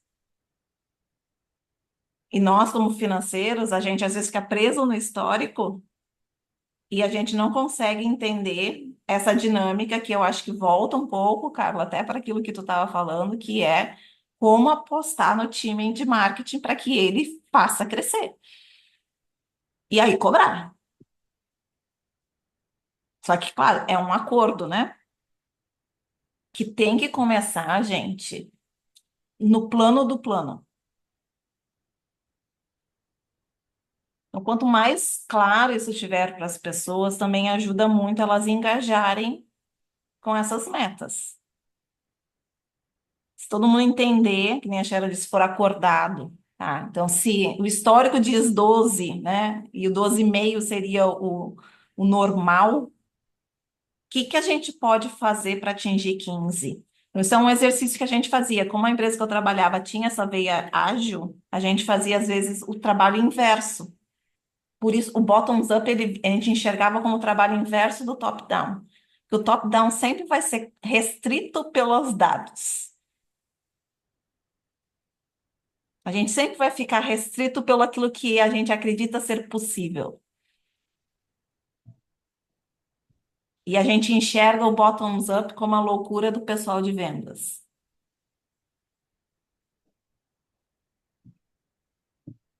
Qual é o percentual que a gente consegue inserir como desafiador dentro dos nossos planos, que não vai quebrar ninguém? E entender, e aí, claro, tem uma dança que precisa ser feita com todo mundo, que o grande desafio é que quando tu projeta receitas maiores, as pessoas projetam despesas maiores. E aí, claro, precisa dos rituais para entender que se não está vindo a receita, a despesa tem que diminuir. E aí, aquelas reuniões mensais ou semanais, seja qual é o ritual, vocês precisam estar comprados. Todo mundo precisa estar comprado lá do início. Então, a gente tinha ali dentro da nossa imagem das discussões uma parte de, na verdade, eu dividi em 4 temas, mas vários dos itens falavam sobre a mesma coisa. Alinhamentos claros, metas factíveis, corresponsabilidade, deixar claro a importância de informações, resistência das unidades à necessidade, né, dos padrões, engajamento das outras áreas de orçamento, comprometimento e desalinhamento com objetivos.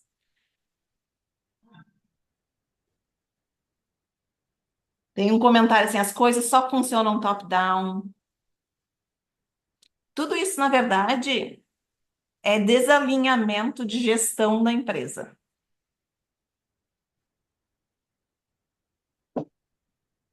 Que muitas vezes nós tentamos resolver sozinhos e que, na verdade, a coisa certa a fazer é dar 2 passos para trás e puxar o COO e o CEO da empresa, se for, se houver, se vocês não forem, e fazer esse pré-alinhamento para que antes do planejamento vocês façam uma reunião de alinhamento corporativo do que é esperado das lideranças da empresa.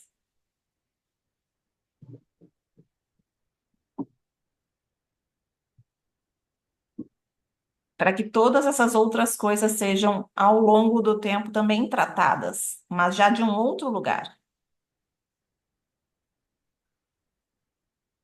Agora, muitas vezes a gente acha, de novo, que nós somos os heróis que iremos salvar essa empresa, portanto, nós iremos implementar sozinho essa cultura. E aí fica pesado. Porque sem buy-in do top, não rola. Pode até parecer que rola. No outro dia já não rola. É bem importante a gente pensar nisso, nessa gestão dessa mudança da gente até, de como é que a gente lida com essa plataforma de planejamento.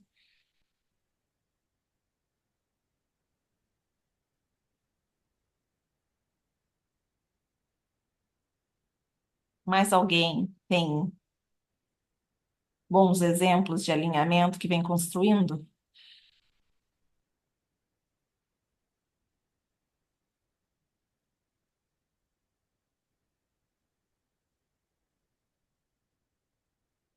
Então, o Olavo pode nos trazer a tua questão. Beleza, boa noite, turma. Eu trabalho aqui na Vale, é uma multinacional e é bem setorizada, né? Então, a gente tem, cada um cuida de um pedacinho, diferente de empresas menores que a gente acaba tendo visibilidade de contas a receber, contas a pagar, etc, etc e tal. Então, minha área é financeiro, é FP&A mesmo. E por anos, a gente, na questão de metas, as metas são muito macros no nosso caso, né? Atingimento do EBITDA, atingimento do custo unitário. Isso aí são metas da unidade como um todo, né? A gente, como FP&A, não tem influência total nesse indicador, mas acaba que a gente absorve essa meta como indicador financeiro também. E aí, quando não atinge, o próprio ser humano, mas eu não tinha responsabilidade, a área operacional que era dona do orçamento, como é que eu poderia ajudar? Quando atinge, né? Realmente, nosso trabalho foi muito bom. Enfim, então, assim, eu queria escutá-los, né, como em diferentes áreas, a empresa aí, como é que existem metas específicas da área financeira para vocês, se vocês têm metas específicas, né? Meu analista de FP&A tem uma meta de que seja realmente valor. A gente já também teve no passado algumas metas internas aqui. Reuniões mensais. Isso aí não agrega em nada, né? Então, assim, isso é nada mais, nada menos que nosso papel. Então, eu queria escutá-lo, saber se existe alguma meta, criação de um projeto de iniciativa de redução de custo, como, por exemplo, né, se tem algumas metas desse tipo, para eu poder também buscar e trazer aqui para a empresa.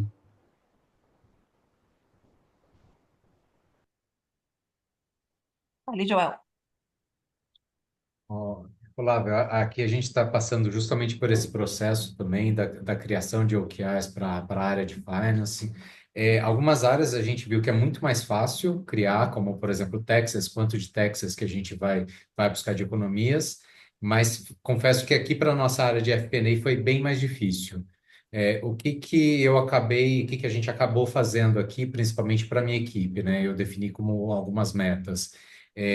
Eu pensei naqueles processos que são rotineiros e que tomam tempo. Então, o que que a gente pode ganhar, o que que a gente pode oferecer para a companhia? Cada vez mais análises, cada vez mais deep dives, mais ad hocs. Só que para a gente poder fazer isso com as mesmas pessoas, a gente tem que economizar tempo, que é o que a gente oferta para a empresa. Então, algo que eu coloquei como OKR para a minha equipe é automatizar 80% dos relatórios recorrentes. Então, e a gente acabou de entregar que a gente tem uma PPT, por exemplo, de aprovação de budget, que para cada versão que a gente faz, são 200 slides que a gente tem que atualizar, com gráficos e tudo mais. E era feito no Excel e levado para o Sheets, para o slides do Google.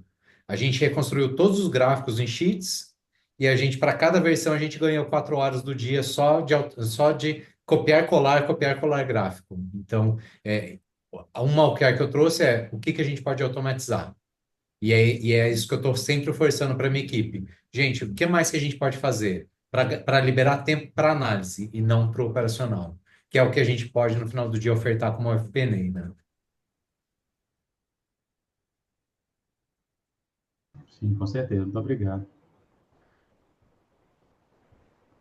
Eu. Bom, compartilhando também, Olavo, né, todos os lugares assim que eu trabalhei, normalmente tinham tanto, vamos dizer assim, bônus, né? Então, assim, você vai ter lá X salários, tal, coisas assim, normalmente para liderança, e alguma coisa para funcionários mais sêniores, vai para analista sênior ou especialistas, né? Onde você vai trabalhar como se fosse um BSC, né? Então você tem um Balance Scorecard, você vai ter lá as metas que aquela pessoa tem que atingir. Normalmente você vai ter tipo como se fosse um threshold, assim, um limite para poder valer aquela meta da pessoa, ou seja um limite de EBITDA normalmente, né? Normalmente são limites financeiros, né? Então, tem que ter tido um mínimo de X de receita e um mínimo de X de EBITDA para valer aí as metas que a pessoa tem que atingir. E aí a meta, quando a gente fala no na nossa área, né? Eu tentei trazer isso que o Joel falou, mas normalmente os gerentes das áreas, ou os diretores, sempre me bateram na cabeça com isso, viu, Joel? Porque falam assim, pô, mas isso daí é o básico, você tem que entregar isso aí, você já vai ter que entregar de qualquer jeito, eu não queria me deixar colocar. Eu falei, tá, mas se eu não entregar, ferrou, né? Então, pô, eu queria colocar, puxar para dentro ali, garantir prazo, qualidade, alguma coisa assim, sabe? Dentro das entregas. Aqui, né, onde eu estou atualmente, a gente está fiz meu primeiro ano aqui e não tinha área de controladoria ou FP&A, então a gente implementou, foi permitido eu colocar isso no primeiro ano, porque realmente era do zero. Mas agora já nesse segundo ano já não foi permitido. Não cola mais. Então, assim, são projetos. Então, assim, tem um projeto para fazer um acompanhamento de despesa e fazer isso permear para os demais gestores da empresa. Então, como que você vai colocar isso?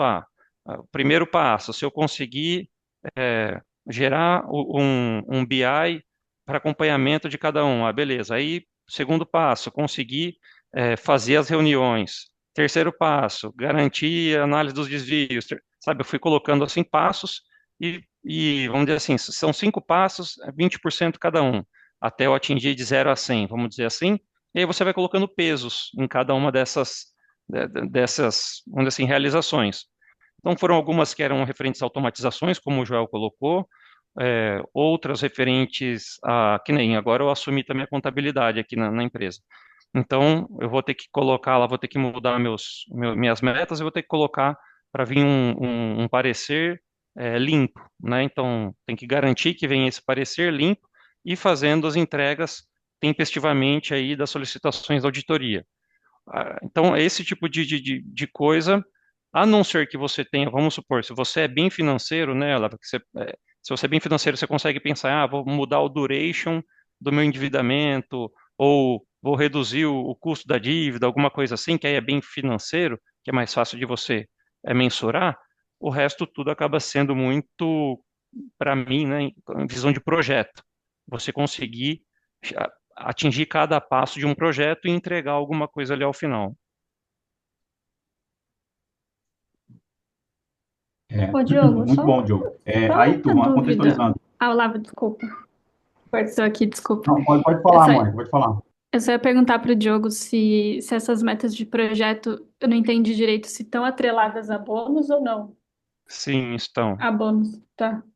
Porque na minha empresa era totalmente contra ter projeto atrelado a bônus por conta de imprevistos mesmo, né? Que acontecem em projetos, então tinha uma diretriz clara aí para de não ser boa prática, né? No caso, atrelado a bônus, mas nada impedia que tivessem essas metas mais gerenciais, né, para o time e tal, mas sem atrelar ali ao dinheiro. Mas só um comentário Não, mesmo de. eu já tive essa questão também, tá, Mônica? E justamente porque ali não, você vai fazer a metodologia SMART, essa parte do mensurável, né, que acaba sendo onde tromba, né? Por isso que eu sempre tento colocar de um jeito para ser mensuráveis esses passos para você conseguir atingir. Se porventura, então, por exemplo, tinha sido colocado que até o final do ano eu tinha que rodar um planejamento estratégico. Só que teve uma alteração interna aqui, e a gente vai fazer esse planejamento mais para frente. Então, já de pronto, eu já conversei com o gestor e falei, ó, não vai acontecer, né? Ele falou, então vamos fazer a alteração dessa meta. A gente está fazendo uma alteração dessa meta com a aprovação dele do RH, né? Então, assim, acontece nessas questões, que senão realmente passa um ano e aí não teve aquilo lá, não foi demandado, aquele projeto morreu, como é que fica aí o seu bônus, né? Não é justo você ganhar, não é justo você não ganhar. Então, a gente passa-se por isso, sim.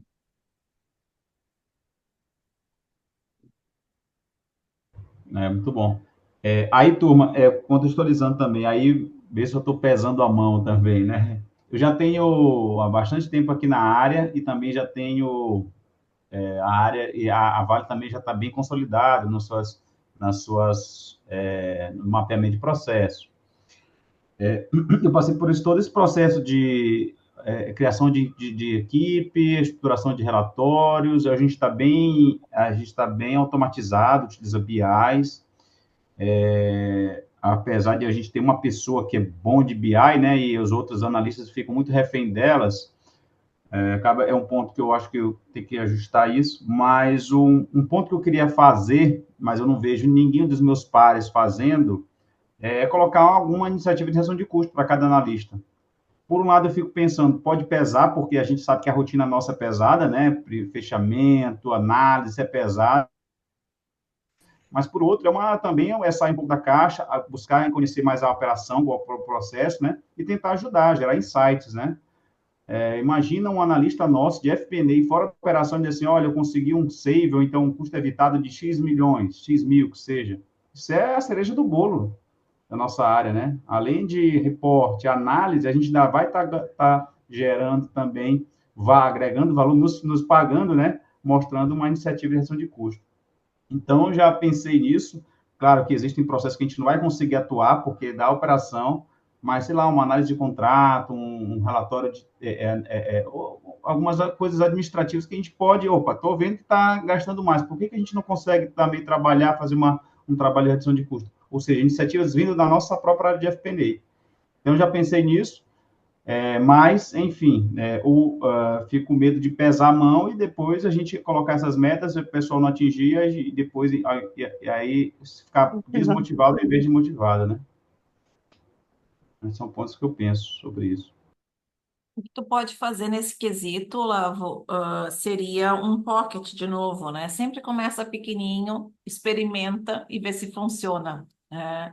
Acho que a ideia é bem legal e para quem já está bem estruturado, uma forma, inclusive, de motivar. Mas vamos lá. Primeira coisa, gestão de mudança. Vai precisar pegar o buy-in dessas pessoas. Porque se der errado, elas precisam entender o que está acontecendo. Tá? Então, acho que uma clareza do que seria esse projeto e como é que impactaria seria uma coisa que vocês precisam acordar antes.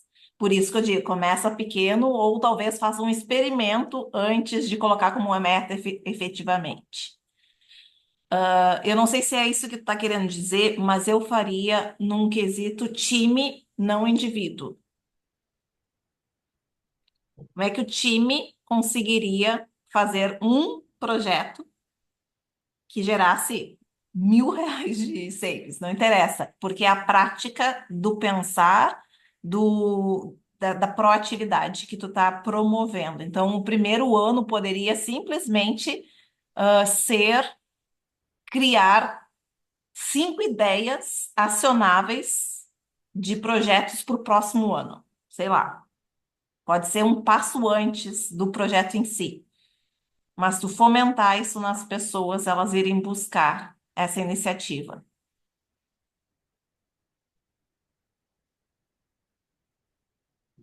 Um time, gestão de mudança, buscar a iniciativa antes. Nossa, excelente, essa ideia é excelente. Primeiro pensar no time, primeiro das ideias acionáveis, depois pensar em time, né? E depois aí vai evoluindo, amadurecendo e até colocar por analista aí, cada um trazendo um projeto específico e gerando save aí, agregando valor para a companhia. Isso, e aí voltando lá no início, no gestão de mudança, o que tu precisa para não pesar a mão, tu podes verificar, colocar atrelado, conforme diminui o trabalho de um lado, insere deste outro. Então, eu não sei exatamente como tu vai escrever isso, mas qual é a meta de redução de carga horária que tu vai colocar, seja automatizando ou seja revisando o processo para liberar tempo para esses projetos, como um combinado. Uhum. Não vai ter.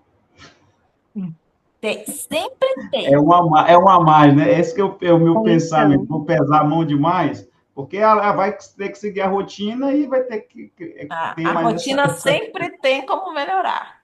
Então, talvez esse seja o teu desafio. Teu comprometimento com o time vai ser, em troca disso, eu me comprometo a achar maneiras de reduzir a carga horária de vocês. Porque tu não pode só cobrar dos outros, também tem que assumir uma responsabilidade. E, de novo, faz pocket para te não falhar terrivelmente. Fale no tamanho certo. Ô Dani, Excelente. nesse sentido do que o Olavo está colocando, compartilhar, não sei se seria possível isso lá na Vale, tá, Olavo? Mas trazendo assim, eu trabalhei como analista na Volvo uma época, e lá tem essa cultura de melhoria contínua muito forte, muito forte. Então foi um lugar que eu aprendi muito com isso.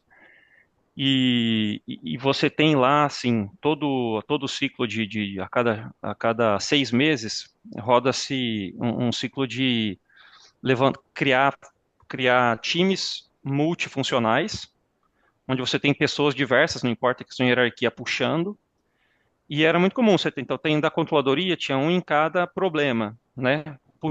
Ajudando a puxar a solução. E aí o que você tem é uma metodologia, um processo muito claro. E reuniões a cada 15 dias de acompanhamento do avanço das ações. Bem, cara, PDCA simples, assim, sabe?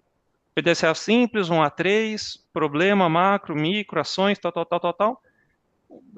Um kickoff e o fechamento no fim das contas para acompanhar. Funciona, entendeu? Impressionante como funciona. Então, se fosse possível colocar, né, essa questão do brainstorm de quais são os problemas, apresentação, definição do que vai. Se você tiver disponível uma hora para fazer as reuniões de acompanhamento a cada 15 dias e eles irem encaixando no meio do caminho, se tiver mais outras áreas que comprassem ou que tivessem interesse de trabalhar junto.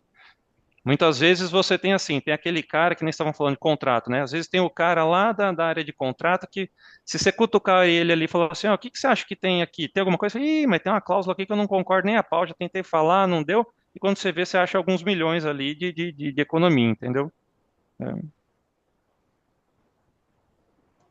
Não, excelente. Excelente, ajudou bastante aí.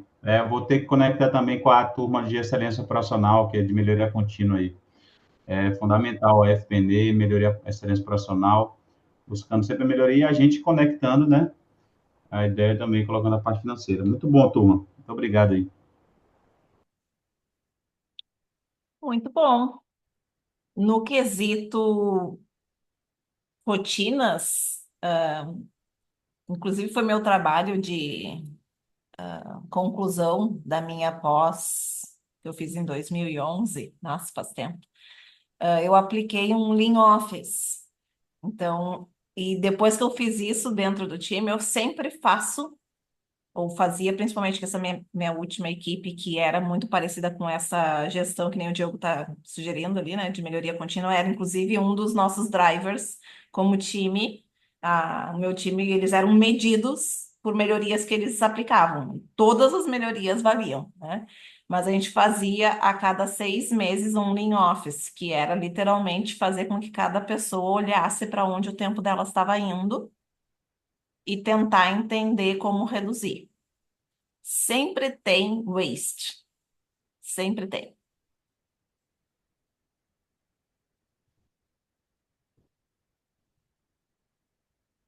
E eu sempre trouxe isso como troca, porque as pessoas não vão querer assumir que tem alguns minutos ou horas que elas estão simplesmente não trabalhando. É normal, nenhum ser humano quer contar isso, então também não critiquem tanto, mas levem isso como possibilidade de crescimento. De novo, é pessoas. Como é que tu faz com que ela te dê aquilo que tu precisa dela? O que que tu oferece em troca? Qual é a habilidade que ela vai desenvolver? Enfim, etc, etc, etc.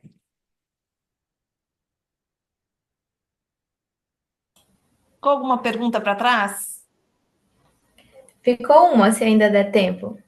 Ó, se todo mundo concordar, nós estamos a 1 minuto, mas eu fico. Vai ser rapidinho.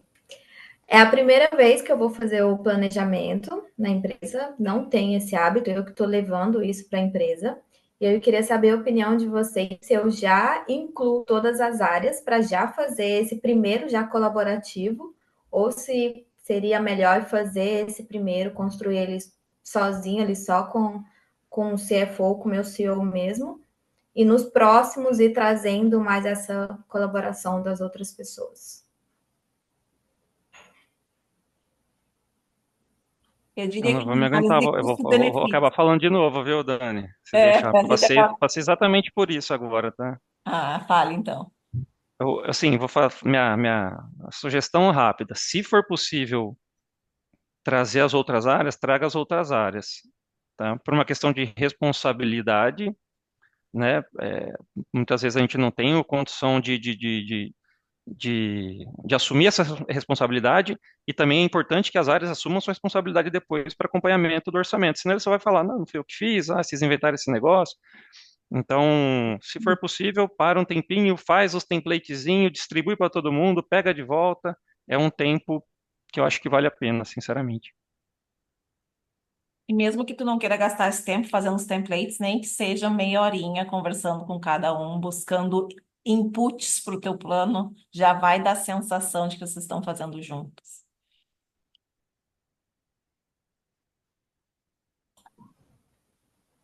Perfeito, obrigada, pessoal.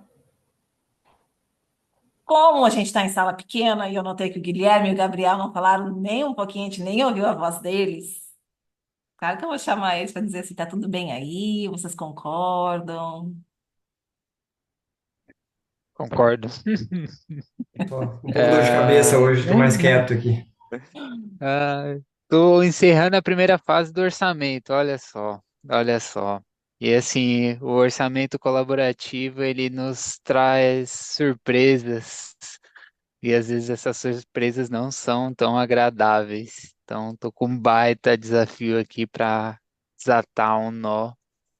Então, aí, estou passando por isso. Então, é um período bem importante, né? Esse período de final de ano, tudo mais, mas eu concordo que quanto mais a gente tem a colaboração das outras áreas, mais rico fica nosso orçamento e mais as áreas se sentem responsáveis por aquele resultado e engajadas para atingimento do resultado da companhia como um todo.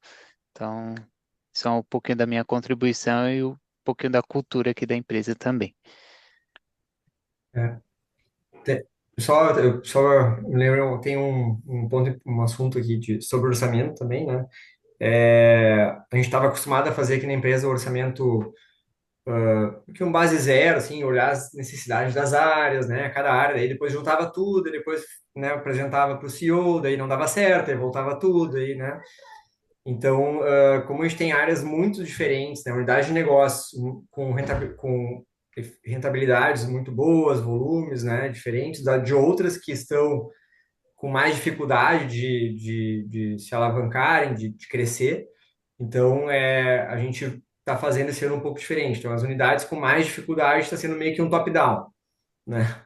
Então, foi o jeito de dizer, ó, eu tenho a área de vendas, olha, se tu vender isso, tu pode gastar isso, né? Tem ali travas ali, pela receita ou pela margem, enfim, tu tem um percentual da margem para gastar.